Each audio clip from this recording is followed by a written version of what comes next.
feedback. Sí, sí, sí, están viendo mi pantalla, Perfecto, ¿no? perfecto, Sí, perfecto. correcto. Bien. Sí, vamos a sacar un tema que es bastante preocupante para la comunidad médica, en realidad, más aún en estos últimos tiempos, donde la pandemia nos ha confinado a estar atrapados de alguna manera y a veces se ha visto la necesidad de acudir a la automedicación, más que antes incluso, y vamos a ver cuáles son los peligros que esto conlleva y que indudablemente lo tenemos que tener siempre presente, ¿no? Esto es una definición súper rápida. ¿Qué es una automedicación? Básicamente, pues es la utilización de medicamentos por una iniciativa propia, sin ninguna intervención del médico, ¿no? Ni en la parte del diagnóstico de la enfermedad, ni en la prescripción, ni en la supervisión del tratamiento. Este es el concepto en general cuando hablamos de una automedicación. ¿De acuerdo? Que es un problema creciente, sí, y ojo, no hablamos solamente del tema de que es un problema en el Perú, este es un problema a nivel mundial, en realidad, ¿no? Es una práctica frecuente en nuestro medio, en el mundo, que el paciente, el individuo suele ahora acudir o al doctor Google o cambiar lo que nosotros llamábamos la ciencia de la enciclopedia por la ciencia de la Wikipedia.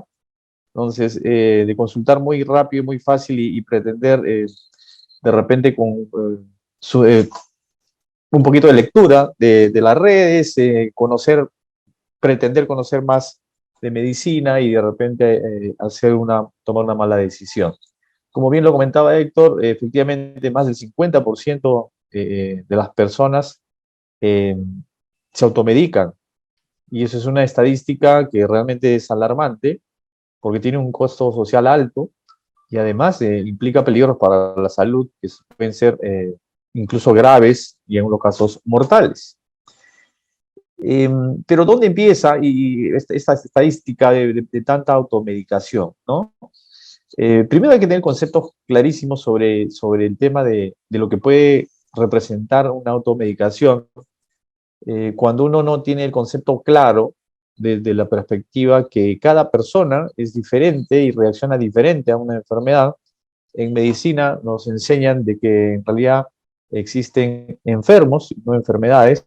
Con eso nos trataban de decir los maestros de que hay que individualizar los conceptos con cada persona. Por lo tanto, un mismo medicamento puede ser que no reaccione igual en todos. Y ese es un concepto importante que ahora lo vamos a ver, que en el momento de decidir eso, se habla ahí, la automedicación, lo complicado que puede ser si no tenemos claro este concepto. Algunas estadísticas para repasar que son curiosas, interesantes. Por ejemplo, se ve una estadística que quienes se automedican más son los hombres respecto a las mujeres. Curiosamente, estos son algunas muestras de resúmenes de varios estudios en varios sitios del mundo. No es una estadística de Perú en general, pero nos da un indicio de que aparentemente los hombres hay más tendencia a la automedicación. Que hay factores condicionantes, lo mencionaban también, sí es correcto. Uno de ellos, creo, uno de los más importantes es el limitado acceso a servicios de salud. Es decir, por la facilidad de no hacer colas o de tener que esperar mucho tiempo para tener simplemente una orientación o una receta médica, se opta por el tema de acudir a personal no médico para que pueda prescribirle un medicamento. Y generalmente esto se da pues a nivel de las boticas, las farmacias, donde se está reemplazando la prescripción del médico por una orientación del químico farmacéutico. La barrera económica también es un aspecto importante que tiene que ver mucho con el acceso, la falta de información, y es por eso que adquiere mucha importancia este tipo de webinars, porque tenemos que conocer y difundir algo que pareciera obvio, pero por ser tan obvio a veces se obvia. Entonces tenemos que hacer mucho hincapié en difundir este tipo de conceptos. Y hay una promoción y publicidad sesgada. Es cierto que mucho de la industria farmacéutica invierte, ustedes ven televisión, propagandas donde se induce a que se consuman medicamentos que si bien en nuestro país lamentablemente no están bien regulados, son de venta libre, casi todos.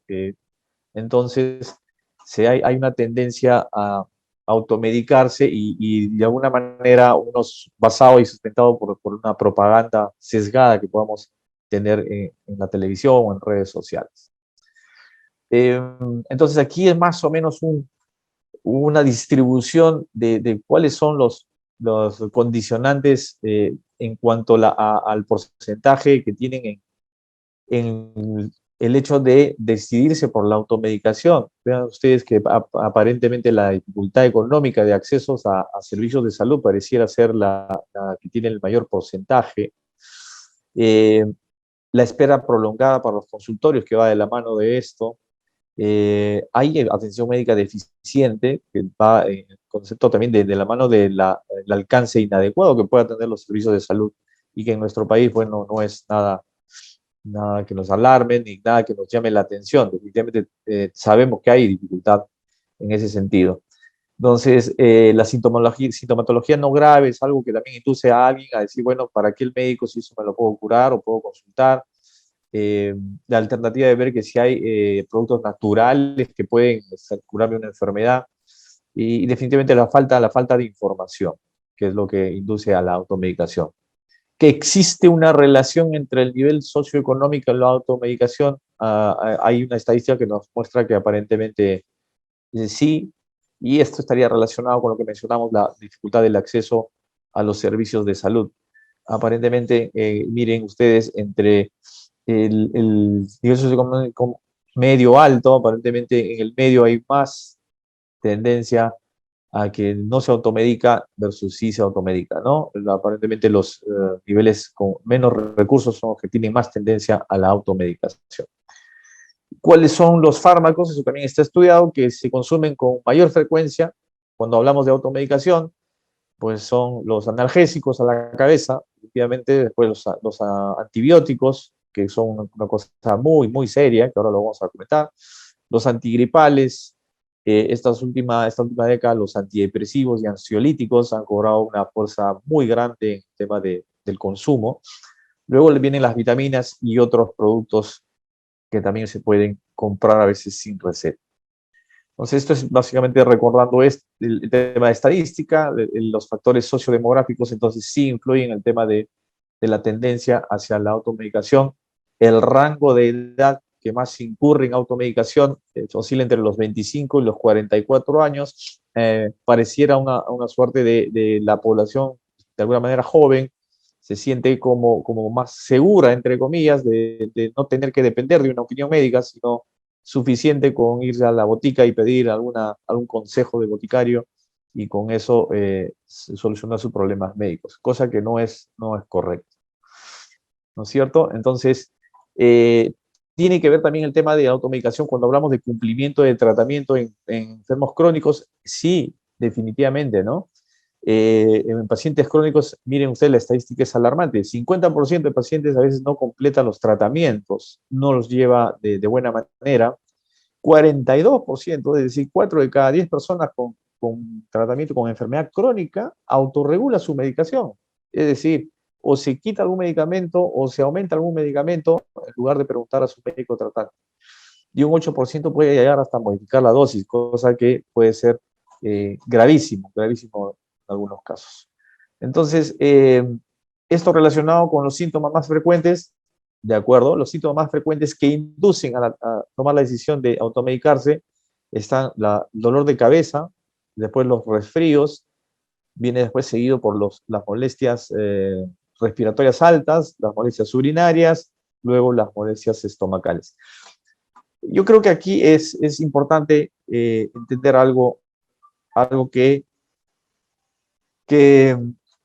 nosotros no tenemos, los médicos no tenemos nada en contra de la actividad que pueda realizar un químico farmacéutico en una botica, en una farmacia. Es más, al contrario, nos pueden ayudar en algunos casos donde la prescripción del médico, el producto que se ha prescrito, de repente el nombre comercial del producto no existe en la farmacia, pero la composición química, pues está el químico farmacéutico, nos puede ayudar y ayudar al paciente a darle una medicación que tenga los mismos componentes y por lo tanto que pueda cumplir con lo que se le ha recetado.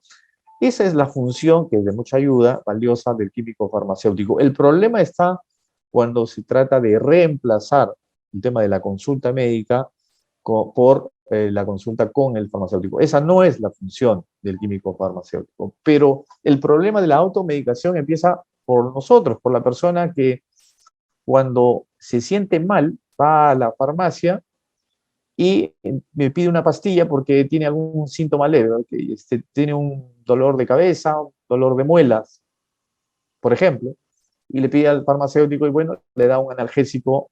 Hasta ahí podríamos decir que estamos de acuerdo, podría tenerse en consideración que puede ser útil eso. Pero lo que no está bien es que cuando la gente va a una farmacia y empieza a manifestarle síntomas, como decir, mire que tengo un dolor abdominal y anoche estuve con náuseas y vomité y creo que también estuve con fiebre y en casa también tengo a mi abuela que tiene los mismos síntomas. Cuando estamos hablando de todo eso, estamos ya entrando en una consulta médica, cosa para lo cual no está preparado el químico farmacéutico y ahí sí se incurre en los grandes errores y empezamos entonces a hablar de los riesgos y de los peligros que conlleva esta automedicación. Vamos a tocar básicamente los 5 escenarios o 5 peligros, por decirlo de alguna manera, agruparlos de la automedicación, de lo que puede ocurrir. El primero de ellos es, el tema es que cuando nosotros desconocemos el producto, lo que vamos a consumir, no sabemos si somos alérgicos o no a ese producto. Por lo tanto, nosotros no podemos visualizar en nuestro organismo a qué somos alérgicos y a qué no.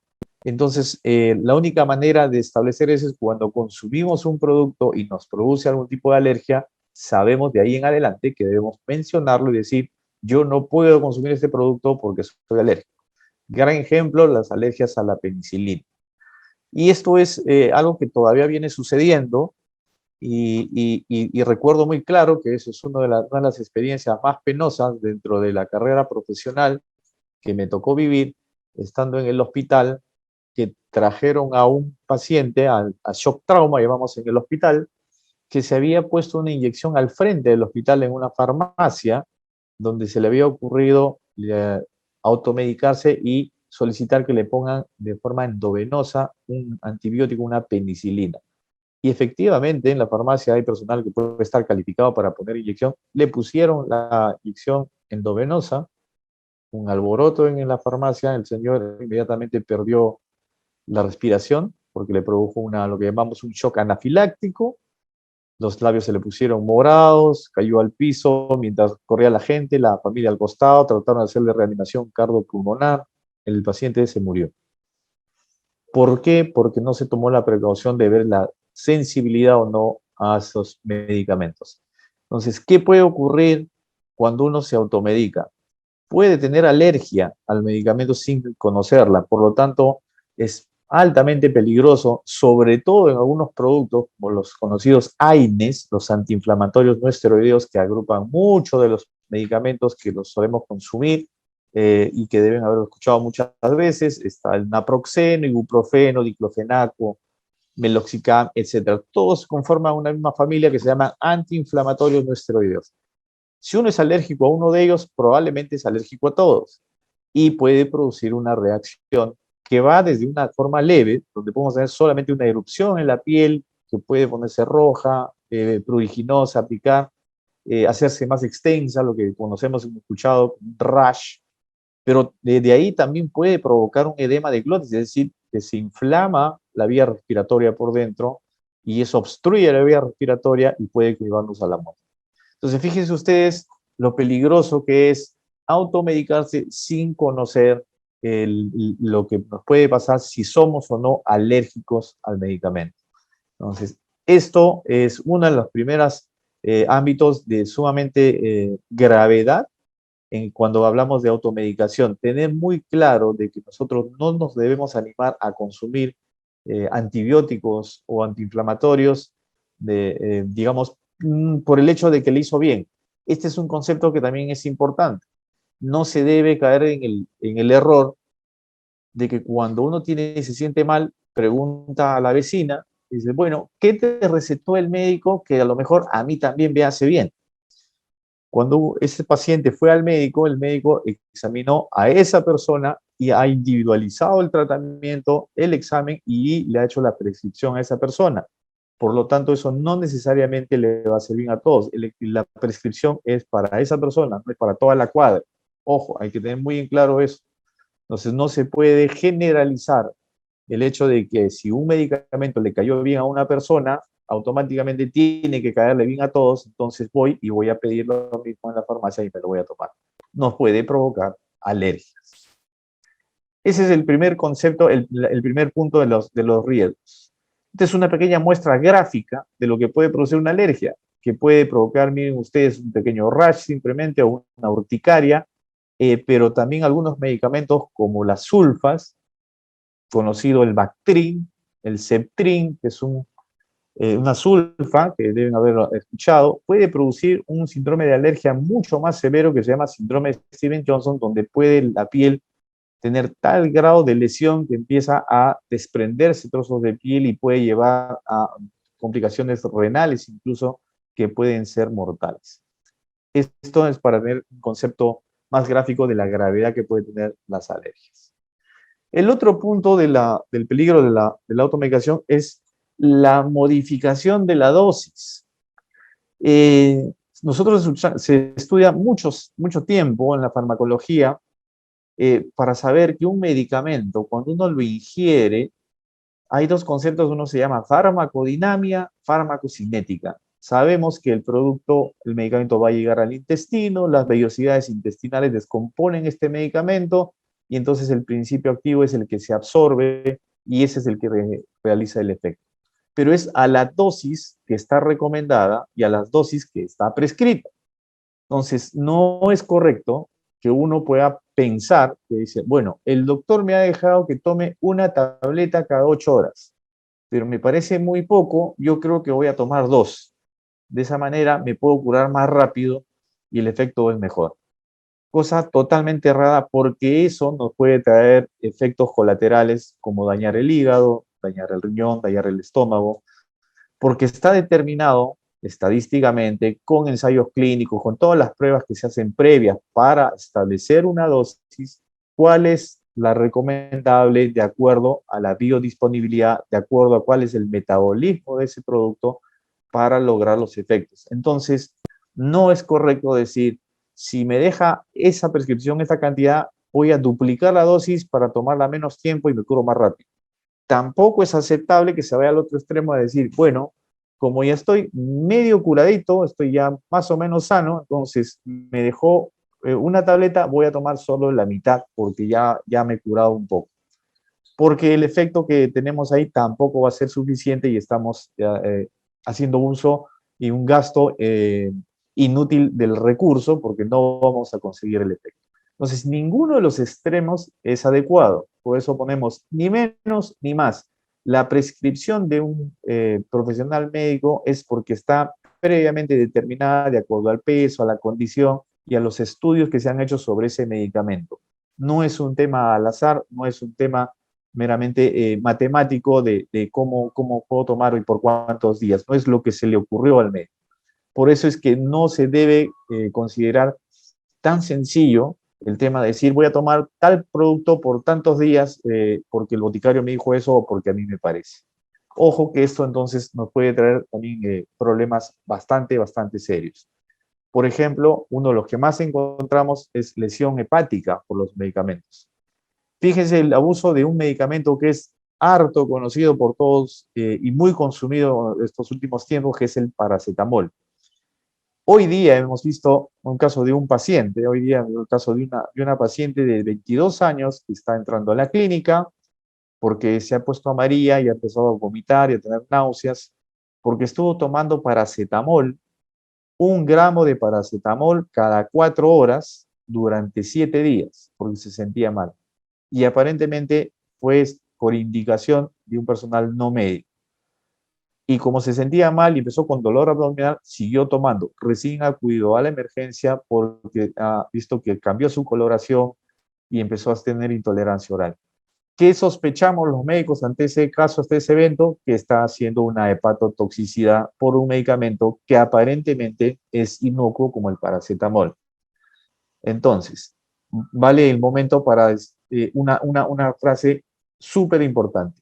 Ningún medicamento está libre de efectos adversos. Ninguno. Todos los medicamentos tienen algún efecto colateral que va a ser dependiente de la dosis. Todos tienen toxicidad. Por lo tanto, hay que saber qué cantidad se toma y hay que preguntar, y eso tiene que estar siempre supervisado por un personal médico. Entonces, ese es el segundo punto en el tema de lo que tenemos que tener como un concepto del peligro de la automedicación. El otro concepto y peligro, el tercero, es el tema de los efectos secundarios. Nosotros no conocemos, en realidad, cuál es el comportamiento de un mismo medicamento en diferentes personas.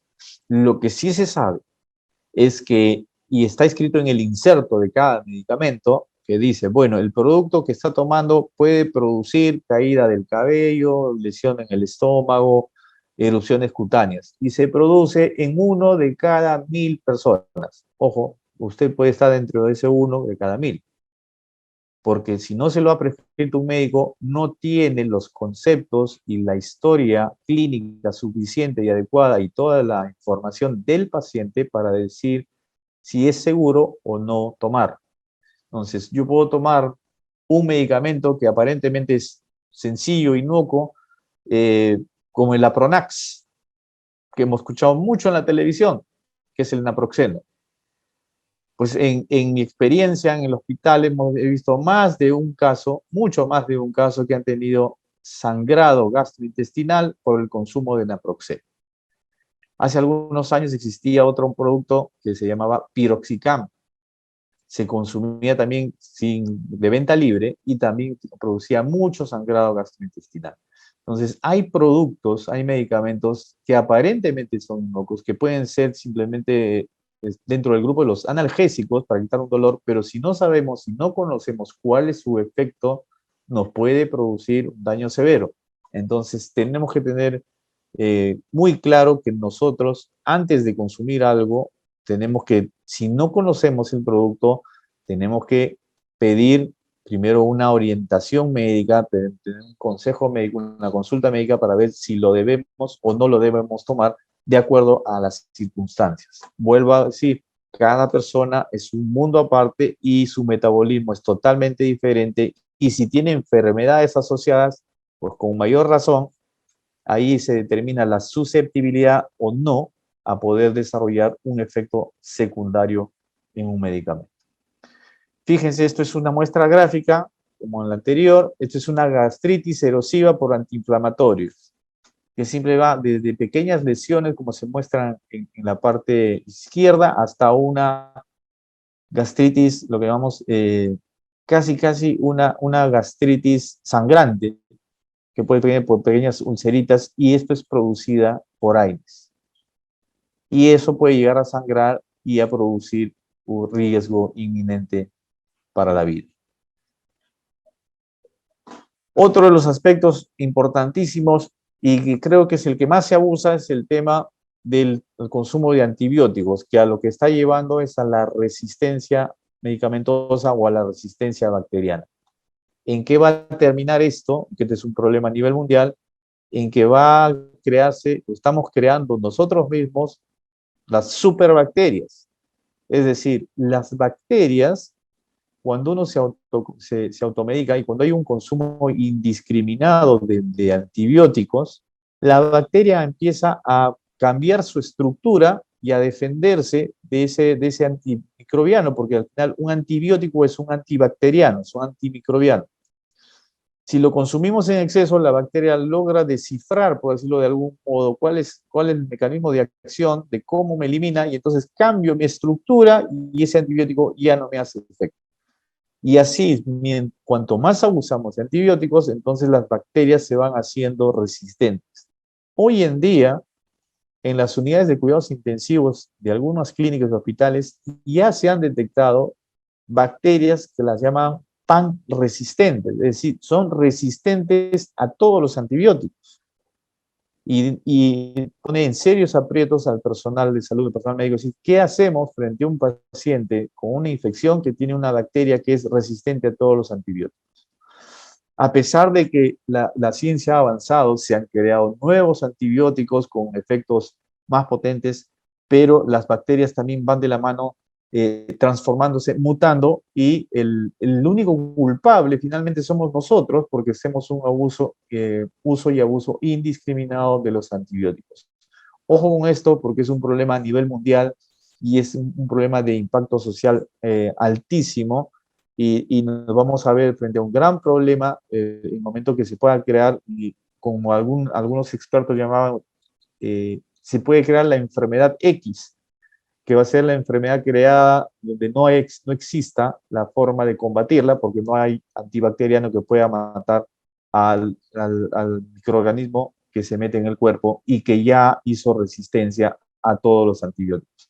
Y no estamos lejos, ojo, no es una película de terror, esto es un tema que está sucediendo porque hoy en día hay uso y abuso de antimicrobianos, porque se relaciona al antibiótico para todo. Es decir, tengo dolor de garganta, antibiótico. Tengo fiebre, antibiótico, cuando la mayoría de los casos son problemas virales.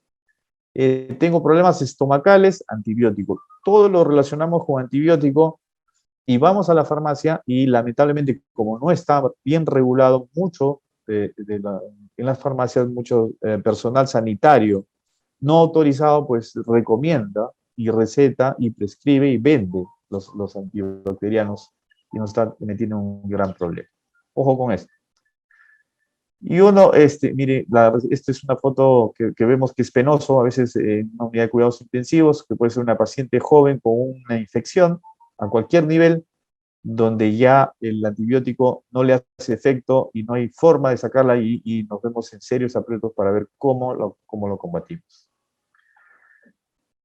Un quinto escenario que igual de importante y grave es el tema de la interacción medicamentosa. Y aquí entra mucho el grupo de los pacientes adultos mayores y los pacientes que tienen enfermedad crónica, que no son pocos, por cierto. Conversábamos en webinars anteriores que los pacientes crónicos representan casi la mitad de la población actualmente. Y cuando hablamos de interacción es que un paciente crónico, si tiene un diagnóstico de hipertensión, por ejemplo, toma uno o de repente dos medicamentos. Si además de eso es diabético, puede sumarle uno o dos más, ya van cuatro. Y de repente tiene también osteoporosis y por ahí alguna otra enfermedad, tiene 5 o 6 medicamentos. De por sí ya lo podemos catalogar como un paciente que está haciendo una polifarmacia y que está siendo supervisada en teoría por un médico y que sabe que lo que está tomando está a la dosis adecuada y no va a haber problemas.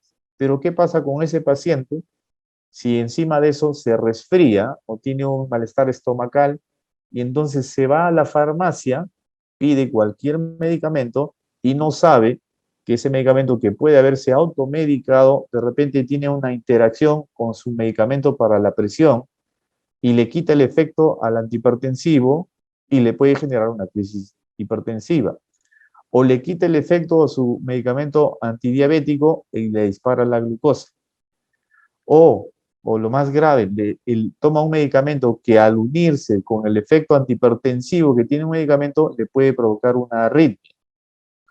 Entonces, la interacción medicamentosa hay que conocerla, y los médicos sabemos de esos temas para saber en qué momento podemos o no recetar un medicamento, porque hay que consultar sobre qué medicamentos ya vienen tomando para tener la precaución de prescribir uno adicional, cosa que en la botica, en la farmacia o el vecino no va a preguntar, no le van a decir qué medicamentos toma, si eso va a actuar de forma inadecuada con lo que nosotros le podemos prescribir.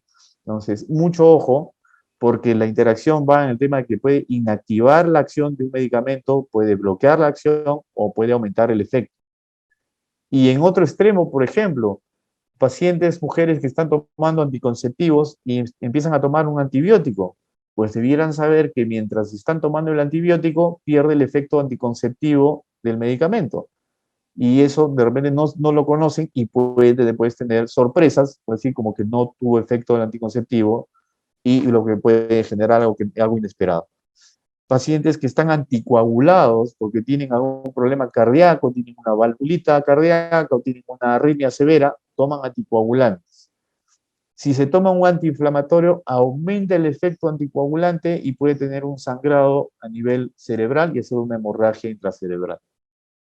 Entonces, fíjense que con medicamentos que aparentemente son inocuos de venta libre, si no están adecuadamente prescritos, si no sabemos bien cuáles son los efectos, no deberíamos atrevernos a solicitarlos y a automedicarnos, porque podemos tener serios problemas.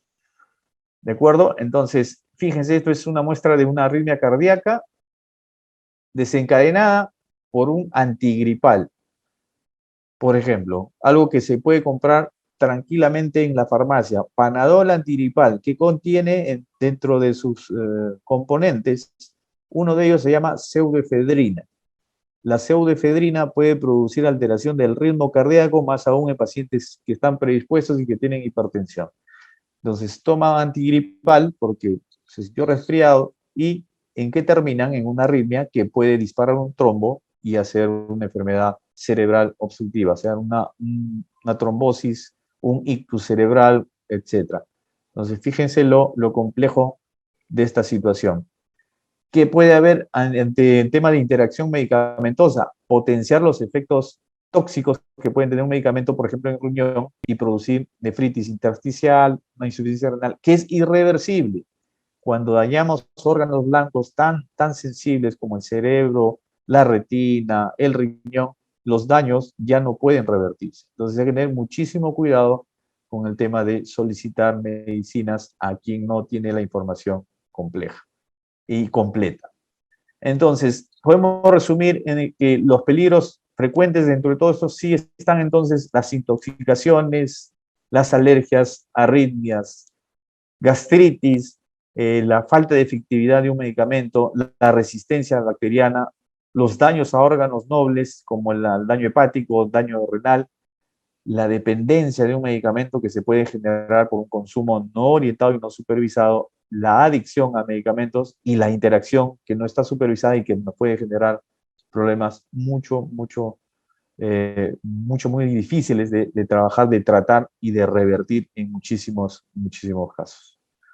Entonces, la automedicación puede ser la peor enfermedad, definitivamente.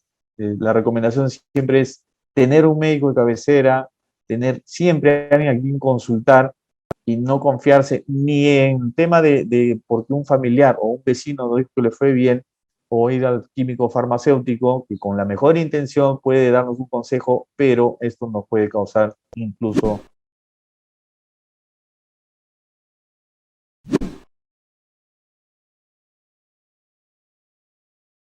Claro que sí, perfecto.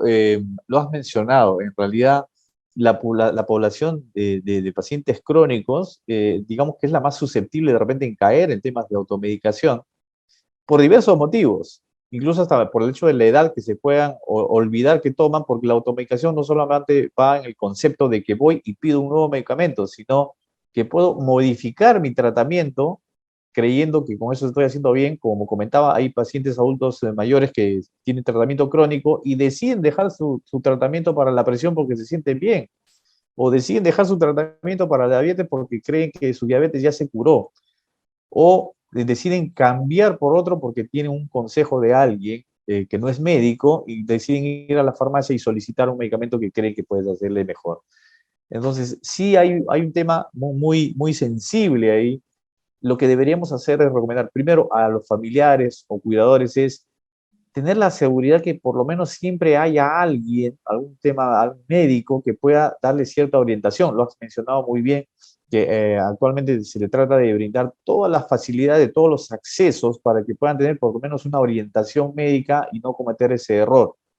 Lo segundo es supervisar frecuentemente a un adulto mayor el tema de que esté tomando adecuadamente su medicina, que haya una adherencia, se llama eso, una adherencia al tratamiento adecuada. Y, ¿por qué no?, compartir con ellos información de este tipo. Es decir, lo grave que puede ser el modificar el tratamiento, el dejar de tomar un medicamento o el tomarse uno adicional porque tuvo una molestia que ya acaba de aparecer y simplemente pretende solucionarlo con una pastilla que puede solicitarlo al boticario. Entonces, los elementos son información, supervisión y ponerle a la mano siempre un servicio donde haya algún tipo de orientación médica. Creo que ahí está la clave para cuidar a esta población que cada vez es más grande y puede cometer este error, ¿no?